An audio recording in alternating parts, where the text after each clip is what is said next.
جو اطاعت الہی کے دائرے میں رہتا ہے، پھر جب اسرائیل جیسا دشمن بھی اس پہ حملہ کرنے کا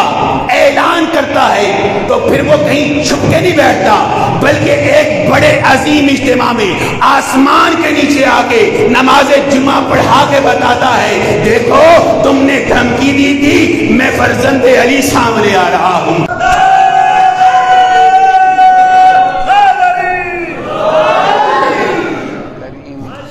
یہ پچھلے ابھی کا واقعہ ہے، ابھی کا واقعہ ہے، بس تقریر کا آخری جملہ کہہ رہا ہوں، ابھی کا واقعہ۔ لیکن جو اطاعت الہی کے دائرے میں رہتے ہیں، جو اطاعت پروردگار کے دائرے میں رہتے ہیں، زمانہ سارا دشمن ہے،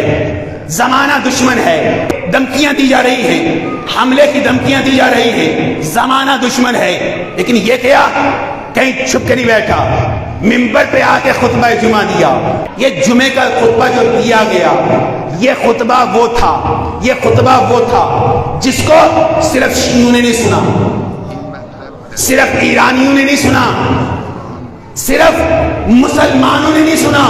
جیسے شیعہ سن رہے تھے ویسے ہی سنی بھی سن رہے تھے، بلکہ اس سے بڑھ کے کہوں صرف مسلمانوں نے نہیں سنا، بلکہ اسے کافروں نے بھی سنا،